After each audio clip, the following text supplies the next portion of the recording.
And I'm filling in for Tony today and tomorrow because he'll be in meetings until Wednesday, but he just stepped out of one of his meetings to join us now to talk about some of the things he has been working on over at the U.S. Commission on International Religious Freedom, where he serves as the vice chair.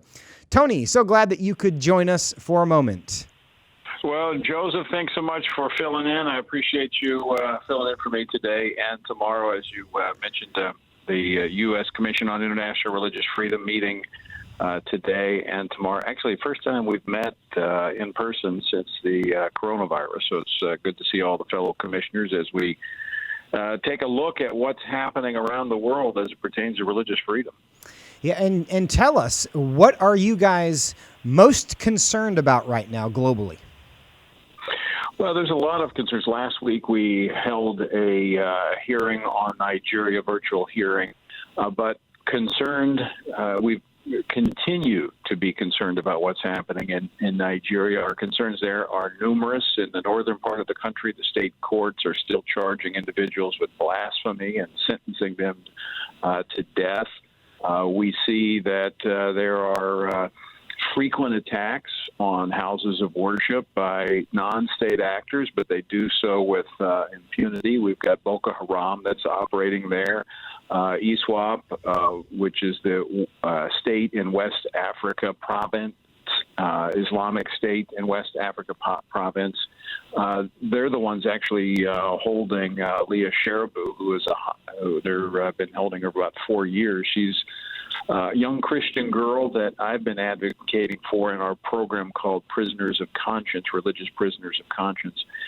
So Nigeria clearly an area of concern, but China is a factor is very prominent in our concern, because what we're seeing now, Joseph, is what we know bad things are happening in China, but they're using their influence in other countries.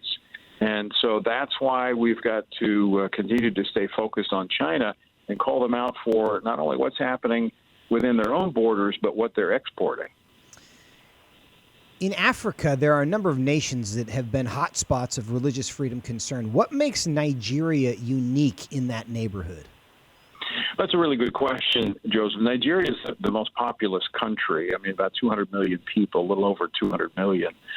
It is narrowly divided from a religious standpoint, almost half the country being Islamic in orientation, half in Christian.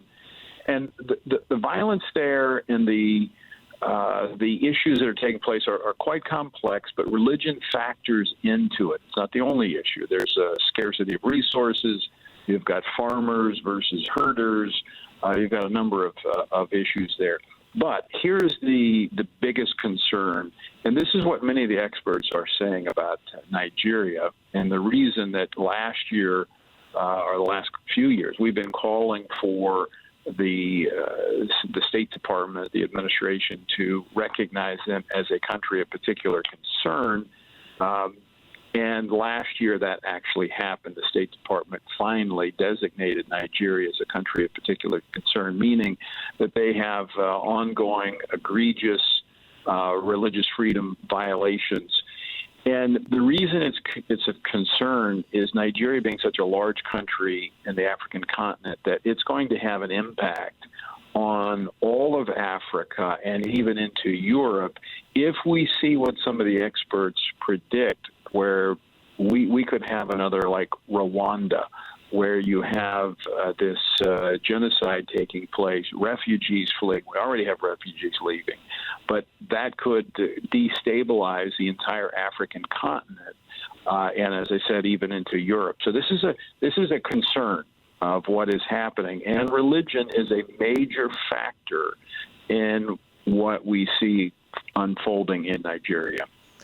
Now, you mentioned that the last time the commission got together was during the last administration. And because of COVID, there's been a long absence, at least in personal meetings. Is there any sense that the change in administration is going to affect the work that you guys are involved with? Well, it won't affect our work. We're a 9-member bipartisan commission appointed by the leadership of Congress and by the president. So a total of 9. And it is,